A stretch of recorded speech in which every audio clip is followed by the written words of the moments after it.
Hare Krishna, please accept my humble obeisances. All glories to Srila Prabhupada. So last time I went to Singapore, I got a nice comment by Tadvavid Prabhu who was saying that my face always appears very big in my vlog when I'm using this camera, which is the DJI Osmo Pocket.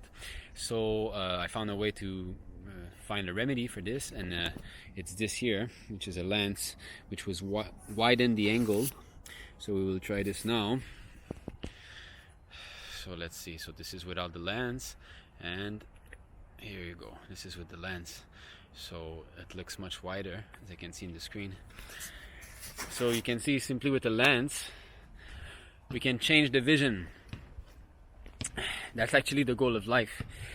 Prabhupada often quotes the Brahma Samhita, about the devotees who see the world in a different perspective than normal people, because their eyes is anointed with the love of God. So this is the goal of life, that we have to change our consciousness from material consciousness to Krishna consciousness. We have to see that everything is actually related to God. The karmis, they will see like a beautiful garden like this with a desire to enjoy it. They will think, okay, I will go take a walk with my family. I will, enjoy the beauty of the flowers, of the trees, enjoy this nice smell. But a devotee will try to see everything in relationship with God. He will understand that all of this is an extension of the Lord. It's His energy. In the Bhagavad Gita, Lord Krishna says that 8 separate material energy: earth, water, fire, air, ether, mind, intelligence, and false ego. Everything is actually filled. Just like, for example, if you see the distance between me and, let's say, the building over there, one can think it's empty, but actually no, it's full. It's full of Krishna's energy. There's air and there's ether. So Prabhupada often said that if we see in this consciousness, for example, if we see the cloud and we think, wow, the Lord has done that. If we see the sun and we say the Lord has done that, the mountains, then we are in Krishna consciousness. And this is what we have to practice ourselves. We should not be miser. Kripanya, the word is kripanya.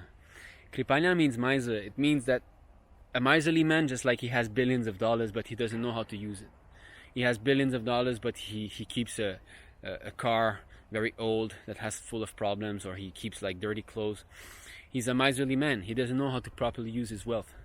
Similarly, we are meant to enjoy much more than that. In the spiritual world, it is said that the inhabitants of Vaikuntha have practically the same opulence as the Lord, but yet we're here trying to enjoy some material things which will never satisfy us. For example, a man is attracted to a woman is attracted to a man. But what is this? What is the material body? It is factual. We're not even speaking of religion or of spirituality. Well, if I bring someone into a room and there's 10 bags, garbage bag, and a very filthy smell, and then one realizes that in those bags there's blood, there's stool, urine, meat, immediately that would become the most repulsive thing. He will think that this is very much disgusting. But what is the difference between this and 10 human beings being in the room, or 10 animals, whatever? It is the same thing. What is inside this body is the same thing. There's blood, there's stool, there's urine, there's intestines, there's bad smells. But because it's wrapped up in a nice skin, people think, oh, it's very attractive. We're attracted to the form. Oh, that's a nice skin. And even when a man sees a beautiful woman, he thinks, oh, that form is attractive. But then he sees a fat woman, and he says, no, that's not attractive. But it's the same thing. It's the same matter. The same skin is just in a different form. So actually, we're attracted to forms. So we should be attracted to the real form. That's why deity worship is very important. Also, I'd like to announce that we're going to get some new deities that we're ordering from India. They are being carved at the moment. They started to carve yesterday, which was Ekadashi, Mokshada Ekadashi. So I'm very happy. They started carving on a very auspicious day, and the Prabhu doing it is a devotee. He's a very kind devotee. He gave us a very good price. They would be made of white marble, just like the ones in Singapore. The difference would be in size, of course. Those in Singapore are quite tall. If you can see in the previous video I've uploaded, which was the vlog concerning when we were in Singapore for Janmashtami. You can see the beautiful Gauranitai deities there. I had the wonderful chance to dress them on the most auspicious day of Janmashtami. So I was the one dressing them on that day. So you can take a look. So yes, we'll be getting the same type of deities, but 15 inches. And why it's so important? Because we've been in the... Narada Muni said that, yes, chanting the holy name is the most important thing, but because we've been here for so long, in this material world for so long, covered with tons of dirty things, the heart is full. Although chanting the holy name burns all those sinful reactions, we've been here for so long that the amount is so huge. The reactions of those sinful activities burned up. But Krishna keeps a little token to make us, suffer once in a while, so that we realize how miserable this place is. But what is not completely burned up is the seeds. The seeds of desires. The seeds of material desires are still there. As long as those seeds are not completely eradicated, there is always a chance that those desires will grow back. So this is what we have to burn up. We have to burn down the seeds. So deity worship is very important. Why? Another thing is, first of all, you focus on the form of the Lord. That is very much... Oh, I can see it's very black now. Okay. You focus on the form of the Lord. So by focusing on the beautiful form of the Lord, you will forget those material forms. You see, like the prayer by Rukmini Devi. She was praying to Lord Krishna. She was saying, what are these women looking at? They are attracted by a bag of skin, flesh and bone decorated with a mustache. So she's being straightforward. A woman should only be attracted to Krishna. He's the supreme male, and his form doesn't decay. You see, a material form is filled with discrepancies.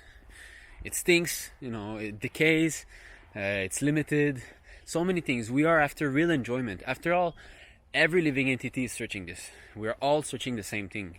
This is why Prabhupada says everybody is looking for Krishna. Even birds, bees, worms, they're all looking for Krishna, because we're seeking that pleasure. We want that pleasure, and we don't want it to be covered. A very strong example that Prabhupada gave at one point, he said that the contraceptive method that people are using to have illicit sex, they're covering the sexual organ, but they don't like it because they want the full pleasure of it. So that's a gross example, but we can understand that this is true. We don't want covered enjoyment, but at the moment that's what we're doing. We're doing covered enjoyment. We're not supposed to be misers like Kripanyas. We're supposed to have the full enjoyment. You see, family life is not meant to be enjoyed here in a few years, and then my father dies, my mother dies, my grandpa dies, my son. What kind of family life is this? Family life is meant to be eternal. But the only means to find eternal family life is with Krishna. So if one wants, children, he should desire to have Krishna as his child. In this way, you won't be hackened by any barriers. You see all these families. The garden I'm living in, there's so many families, so many babies and all. Isn't it a sad thing that you love those people, you're so much attached to those people, and then you're going to have to lose them. You're going to have to die. And isn't this so sad? We're supposed to be eternally enjoying this relationship, but the true son is Krishna. The true husband is Krishna. The true friend is Krishna. Because with him there's no discrepancies. There's nothing that will stop. It won't stop, you see. Some people lose their child in this world. Isn't this the most, it must be such a horrible pain to lose one's child. But Krishna, you cannot lose him. So we are after this uncovered enjoyment. But uncovered enjoyment means there's no limit in time and space, and in the intensity of that enjoyment. It just increases, and that's spiritual. We're after this. Therefore, we must anoint our eyes with the love of God. In this way, we'll be able to truly enjoy. Just like Prabhupada was often taking morning walks. And he was saying, he said, it's not that we're not going to enjoy this park. Us devotees, we can also enjoy this park, just like I live in a very nice place. The thing in China is that you can find very cheap apartments in beautiful gardens sometimes. So this place is so beautiful. There's a nice lake, it goes around. So that day I'm living on top of that building there, 29th floor, very top. I'm paying only 1,900 yen. This is about 380 Singapore dollars. Or if you want 19,000 rupees a month. Okay? For a place like this. And I'm getting an okay salary to support that. So one day I was looking from the balcony and I was looking at the sun. And I was looking at the clouds and the mountains. I was like, this is so nice, but it's temporary. So how can I enjoy it? How come I'm not feeling the bliss?